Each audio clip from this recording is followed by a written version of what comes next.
പത്തനംതിട്ടയിലെ LDFും UDFും തമ്മിൽ പരാതിപ്പോര് നടത്തുന്ന കാഴ്ചയാണ് ഇപ്പോൾ കാണുന്നത്.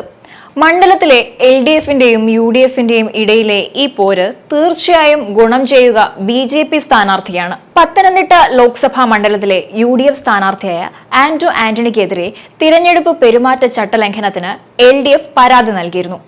ആന്റോ ആന്റണിയുടെ വികസന ഫണ്ട് ഉപയോഗിച്ച് മണ്ഡലത്തിൽ നിർമ്മിച്ച ബസ് കാത്തിരിപ്പ് കേന്ദ്രങ്ങളിലെ പേരും ചിത്രങ്ങളും മറയ്ക്കാൻ നിർദ്ദേശം നൽകി. ഇലക്ഷൻ സ്ക്വാഡിനാണ് കളക്ടറുടെ ഈ നിർദ്ദേശം.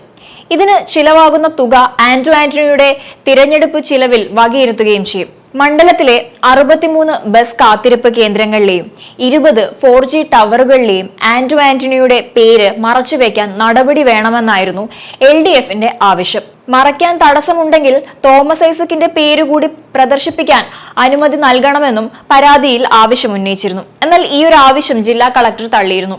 മുൻപ് പത്തനംതിട്ടയിലെ LDF സ്ഥാനാർത്ഥിയായ തോമസ് ഐസക്കിനെതിരെ തിരഞ്ഞെടുപ്പ് ചട്ടലംഘനത്തിന് കളക്ടർക്ക് UDF പരാതി നൽകിയിരുന്നു.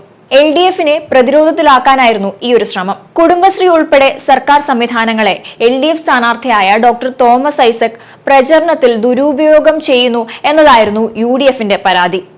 LDF സ്ഥാനാർത്ഥിയുടെ ചട്ടലംഘനം തുടർക്കഥയാണെന്നും ഇതിനെതിരെ വലിയ പ്രക്ഷോഭം നടത്തുമെന്നുമൊക്കെ ആന്റോ ആന്റണി വ്യക്തമാക്കുകയും ചെയ്തിരുന്നു. എന്നാൽ അതേസമയം പരാജയഭീതി കൊണ്ടാണ് UDF നിരന്തരം ആരോപണം ഉന്നയിക്കുന്നത് എന്നായിരുന്നു ഡോക്ടർ തോമസ് ഐസക്കിന്റെ മറുപടി. കുടുംബശ്രീ പ്രവർത്തകരോട് വോട്ട് അഭ്യർത്ഥിക്കുന്നതിൽ എന്താണ് തെറ്റെന്നും തോമസ് ഐസക് ചോദിച്ചിരുന്നു. നിലവിലെ ഈ LDF-UDF തർക്കം പത്തനംതിട്ടയിലെ BJP സ്ഥാനാർത്ഥിയായ അനിൽ ആന്റണിക്കാണ് ഗുണം ചെയ്യുക.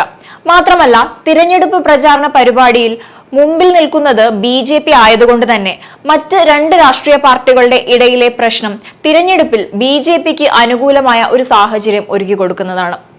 UDFിലെ അഭിപ്രായ ഭിന്നതകളും സാമ്പത്തിക പ്രതിസന്ധിയും അതുപോലെ LDFിന്റെ അഴിമതികളും ചർച്ച ചെയ്യപ്പെടുന്ന ഈ ഒരു സാഹചര്യത്തിൽ ഇങ്ങനെയുള്ള പരാതിപ്പോരുകൂടി ഉണ്ടാവുമ്പോൾ അത് തീർച്ചയായും തിരഞ്ഞെടുപ്പിൽ പ്രതിഫലിക്കും. മാത്രമല്ല, അനിൽ ആന്റണിക്ക് കൂടുതൽ വിജയസാധ്യത ഒരുക്കി കൊടുക്കുകയും ചെയ്യും.